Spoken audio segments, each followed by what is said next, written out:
Sa gitna ng iba't ibang mga karakter at kwento sa Biblia na kilalang-kilala natin, may mga napaka-enigmatikong nilalang na marami sa atin ay hindi napapansin at minsan hindi pa naririnig kailanman. At hindi lang ako tumutukoy sa mga anghel o demonyo, ito ay lampas pa doon.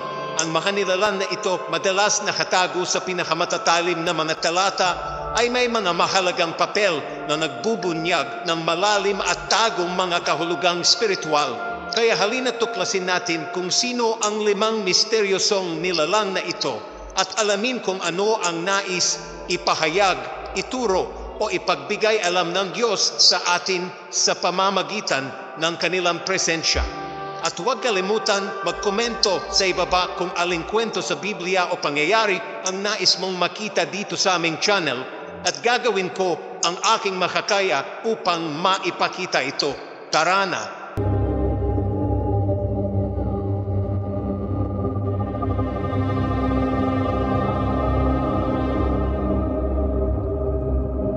Simulan natin sa 24 na matatanda. Ang unang pagpapakita nila ay sa pamamagitan ng aklat ng pahayag nang ang apostol na si Juan ay nagsimulang magkaroon ng kanyang mga pangitain habang siya ay nakahiwalay at ipinatapon sa isla ng Patmos. At sa gayon isinulat ni Juan ang kanyang nakita na sinasabi, sa palibot ng trono ay may 24 na trono at nakaupo sa mga trono ang 24 na matatanda na nakasuot ng mga puting damit at mayroon silang mga koronang ginto sa kanilang mga ulo. Ipinakikita ng talatang ito ang mga matatanda na may 3 detalye na hindi natin dapat palampasin: ang mga puting damit, ang mga koronang ginto, ang kilos ng pagkakaupo sa mga trono, at maging ang salitang matatanda. Ang mga puting damit ay sumasagisag sa kalinisan at katuwiran na nagmumungkahi na ang mga matatanda ay mga nilalang na may dakilang kabanalan, lalo na't nasa harap sila ng trono ng Diyos. Ang mga koronang ginto ay nagpapahiwatig ng autoridad at karangalan na nagpapakita na sila ay kinikilala ng Diyos dahil sa kanilang mga espiritual na tagumpay at katapatan. Ang pagiging nakaupo sa mga trono sa paligid ng trono ng Diyos ay nagre-reflekta ng isang malapit na ugnayan at dakilang kahalagahan sa kaharian ng langit. Sa pagkakaalam natin ng mga detalyeng ito, marami ang magpapalagay na ang mga matatanda ay mga nilalang na angelical. Gayunpaman, paano kung sabihin ko sa iyo na maaaring maging kabaligtaran ito? Dapat nating tingnan muna ang orihinal na kahulugan ng salitang matatanda sa Griego. Presbyteros, ang terminong ito ay palaging ginagamit sa kasulatan upang ilarawan ang mga taong may edad na at nasa posisyon ng pamumuno, hindi man ay espiritual na nilalang. Bukod dito, ang paglalarawan sa mga matatanda ay mas tugma sa mga imahe ng mga taong tinubos at ginantimpalaan.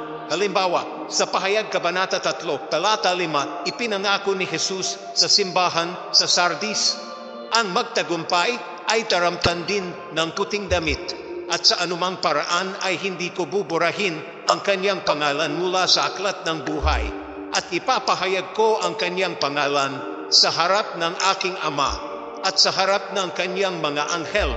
Sa makatuwid, may malakas na argumento na ang mga 24 na matatanda ay hindi mga anghel kundi mga taong tinubos na may mataas na posisyon ng karangalan sa langit. Higit pa rito, may mga interpretasyon na nagsasabi na sila ay kumakatawan sa 12 patriarka ng Israel at maging ang 12 apostol ni Jesus. Ito ay sumasagisag sa kabuuan ng plano ng kaligtasan ng Diyos para sa mga naniniwala at sumusunod sa mga yapak ng Panginoon. Ang ikalawa ang Behemoth. Babalik tayo mga 4,000 taon na ang nakararaan sa sinaunang lupain ng Uz, kung saan nakatira ang isang matuwid at may takot sa Diyos na nagngangalang Job. Si Job ay kilala sa kanyang dakilang pananampalataya at kasaganaan hanggang sa isang mapait na araw na lubos na nagbago ng kanyang buhay. Pinahintulutan ng Diyos si Satanas na subukin ang pananampalataya ni Job. Inalis sa kanya ang lahat ng kanyang ari-arian, kalusugan at pamilya. Sa kabila ng lahat, nanatili si Job na tapat. nang hindi man lamang nagtatanong ng dahilan ng kanyang pagdurusa. Matapos ang mahabang pag-uusap kasama ang kanyang mga kaibigan tungkol sa mga dahilan ng kanyang paghihirap, sumagot ang Diyos kay Job. Ngunit sa halip na magbigay ng mga direktang sagot, ipinakita ng Diyos ang lawak at pagiging komplikado ng kanyang paglikha. Ipinapakita kay Job kung gaano kalimitado ang pag-unawa ng tao. Sa makapangyarihang talumpating ito ng Diyos, ipinakilala sa atin ang Behemoth. Sa Kabanata 40 ng aklat ni Job, sinabi ng Diyos, "Masdan mo ngayon ang Behemoth na aking ginawa na kasama mo, siya'y kumakain ng damo na gaya ng baka. Narito ang kanyang lakas ay nasa kanyang mga balakang at ang kanyang kapangyarihan ay nasa mga kalamnan ng kanyang tiyan. Kanyang iginagalaw ang kanyang buntot na gaya ng isang sedro. Ang mga litid ng kanyang mga hita ay nagkakasama-sama. Ang kanyang mga buto ay parang mga tubong tanso. Ang kanyang mga buto ay parang mga baras ng bakal. Siya ang punong obra ng mga gawa ng Diyos. Ang lumalam sa kanya ay nagbigay sa kanya ng kanyang tabak. Tunay na ang mga bundok ay nagluluwal para sa kanya ng pagkain, pati ng lahat ng hayop sa parang. Siya'y nahihiga sa ilalim ng mga puno ng loto, sa kubling dako ng mga tambo at mga latian. Ang mga puno ng loto ay nagsisililom sa kanya ng kanilang dilim. Ang mga puno ng willow sa batis ay nakapaligid sa kanya. Narito, kahit ang isang ilog ay bumuhos, hindi siya natatakot. Siya'y nananatiling tiwasay kahit ang Jordan ay umabot sa kanyang bibig. Maaari bang sino man siyang mahuli sa harap ng kanyang mga mata? Umabutasan ng mga pangaw ang kanyang ilong. Ang detalyadong paglalarawan ng Behemoth ay nagbubukas na maraming katanungan tungkol sa tunay na pagkakakilanlan nito. Ang mga iskolar at teologo ay matagal nang nagtatalo tungkol sa pagkakakilanlan ng Behemoth. Ang ilang mga teorya ay nagmumungkahi na ang Behemoth ay maaaring isang representasyon ng isang hippopotamus dahil sa tirahan nitong malapit sa tubig at pagkaing herbivore. Gayunpaman, ang paglalarawan ng buntot na parang sedro ay hindi akma sa hitsura ng hippopotamo na may maikli at manipis na buntot. Ang isa pang teorya ay nagmumungkahi na ang Behemoth ay maaaring isang elepante. Gayunpaman, kapag sinusuri ang orihinal na salitang ginamit upang ilarawan ang nilalang na tinatawag na hayop, napansin na hindi ito akma sa mga tradisyonal na elepante noong sinaunang panahon. At ang paglalarawan ng buntot at ang tibay ng mga buto ay tila labis para sa isang elepante. Sa kabila ng kayamanan ng mga detalye at maraming naniniwala na talagang nagkaroon ng ganoong nilalang, ang pinakamatanggap na interpretasyon ay ang Behemoth ay isang hayop na ganap na representatibo. Bakit naniniwala ang maraming iskolar dito? Una, ang konteksto ng paglalarawan ng Behemoth ay puno ng simbolismo. Ginagamit ng Diyos ang Behemoth upang ilarawan ang kanyang sariling lakas at kapangyarihan na binibigyan diin ang kawalan ng kapangyarihan ng tao sa harap ng dakilang kamahalan ng Diyos. Ang paglalarawan ng Behemoth na nagsasabing, "Narito ngayon ang Behemoth na aking ginawa kasama mo, kumakain ng damo gaya ng baka," ay maaaring makita bilang isang talinghaga para sa di mapigilang lakas ng paglikha ng Diyos. Sa halip na isang literal na hayop, bukod dito ang buntot na inihalin tulad sa isang sedro at iba pang mga katangiang pinalabis ay nagpapahiwatig ng isang nilalang na maalamat na nilikha upang magbigay ng takot at paggalang sa lumikha. Ano sa palagay mo? Iwan mo ang iyong opinyon sa mga komento. Ang pangatlo ay isa sa mga pinakakilala, ang Leviathan. Maaring narinig mo na ito, ngunit kakaunti ang talagang nakakaalam kung ano ang nilalang na ito at kung bakit ito nasa mga banal na pahina na iba sa iniisip ng karamihan. Sa aklat pa rin ni Job, ang Leviathan ay ipinakilala sa Kabanata 41 sa isang talumpati ng Diyos kay Job na nagsasabing, "Maaari mo bang hilahin ang Leviathan ng isang kawil o itali ang kanyang dila ng isang lubid? Maaari mo bang lagyan ng kawil ang kanyang ilong o butasin ang kanyang panga ng isang tinik?" Ang paglalarawan ay nagpatuloy sa mga kahangahangang detalye.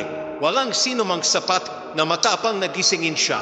Sino nga ba ang maglalakas loob na humarap sa akin? Sino ang nagbigay ng kahit ano sa akin na dapat kong suklian? Ang lahat ng nasa ilalim ng langit ay akin.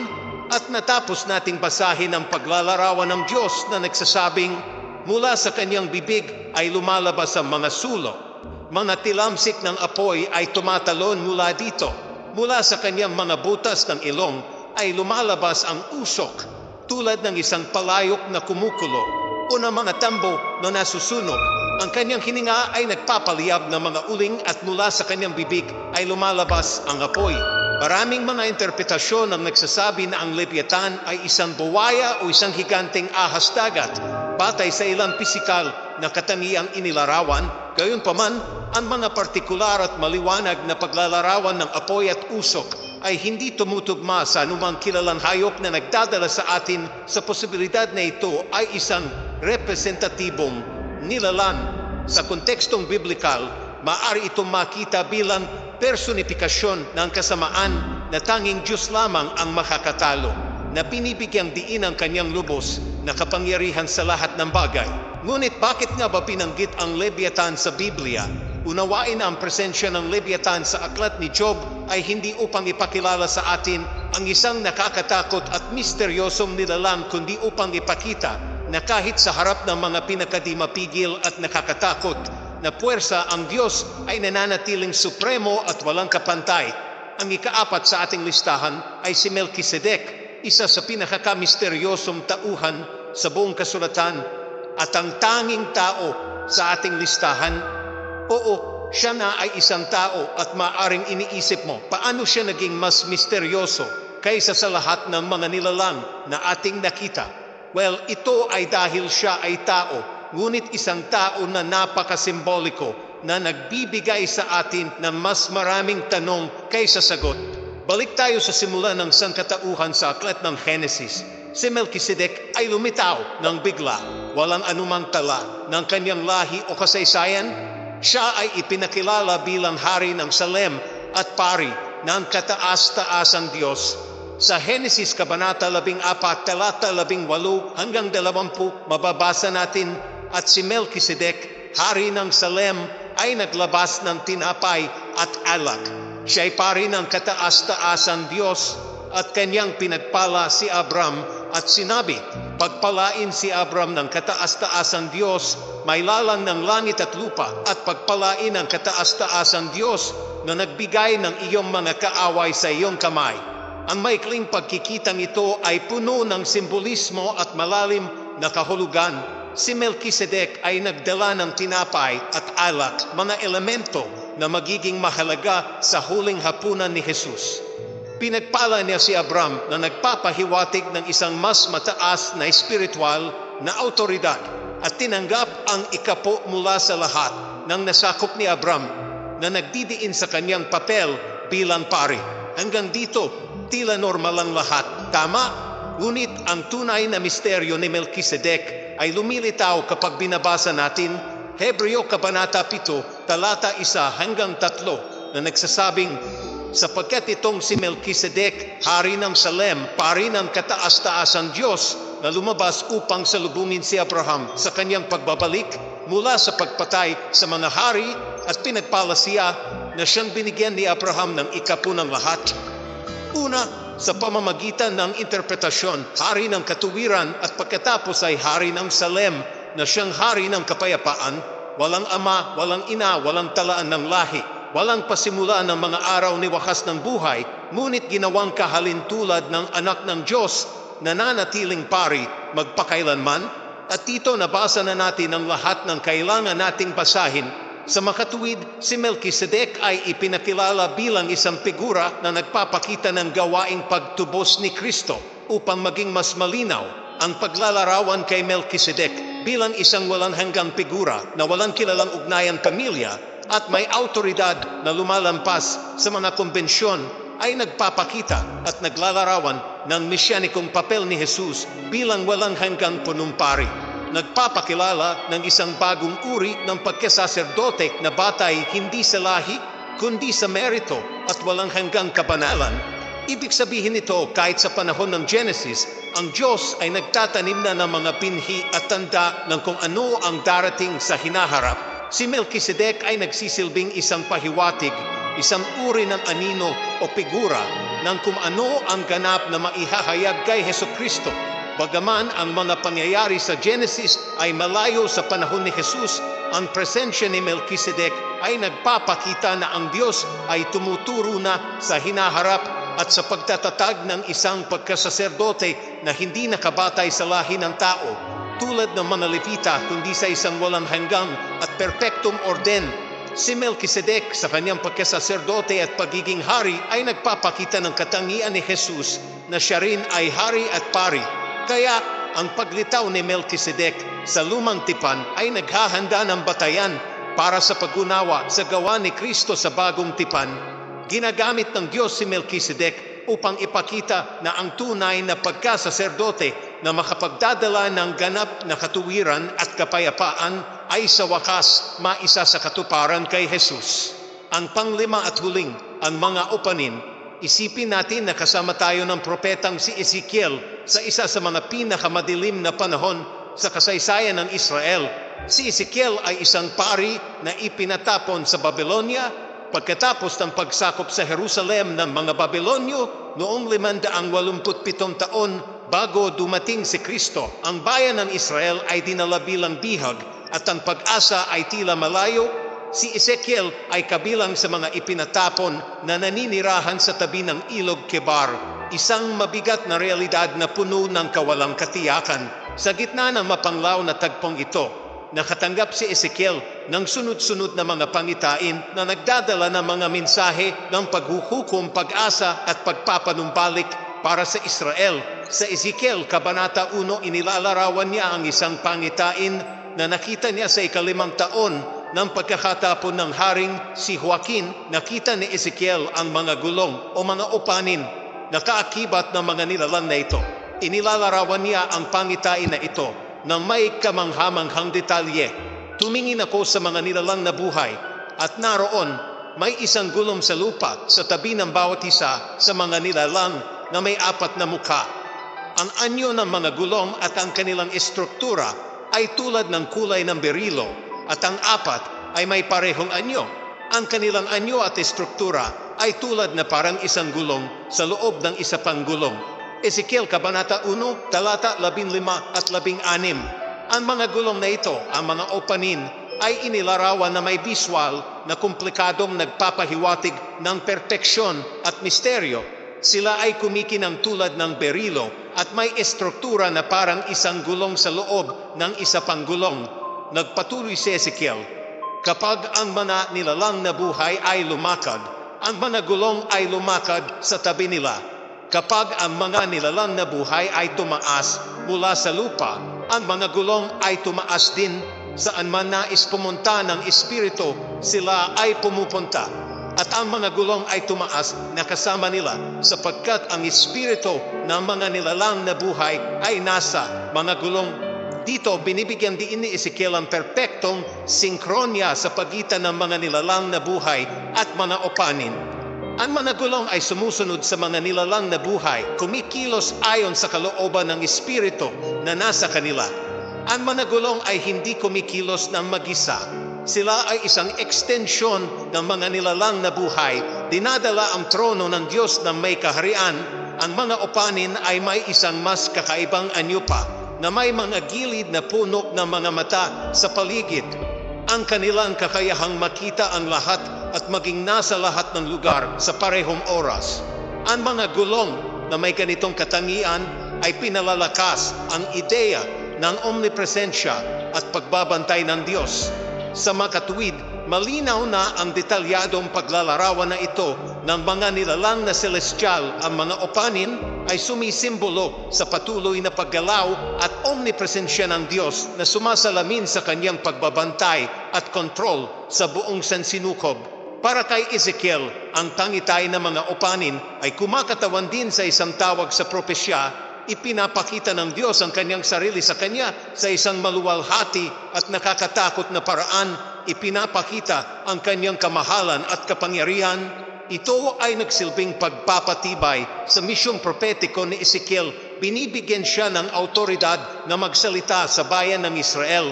At alam mo ba kung ano ang kahulugan ng nilalang na ito para sa atin? Ang mga upanin ay nagpapaalala sa atin ng patuloy na presensya at pagbabantay ng Diyos sa ating mga buhay. Sila ay sumisimbolo na ang Diyos ay laging gumagalaw, laging naroroon at laging nakakaalam sa lahat ng nangyayari sa sansinukob at sa ating mga buhay. Ang pangitain ng mga gulong na puno ng mga mata ay nagpapakita na walang bagay na hindi nalalaman ng Diyos. Nakikita at nauunawaan niya ang lahat ng ating mga pakikibaka, takot at kaligayahan. Sana ay nagustuhan mo ito at naging mahalaga ito para sa iyo. Pindutin ang video na lumalabas sa iyong screen para magpatuloy na manood. Mga yakap at pagpalain ka ng Diyos.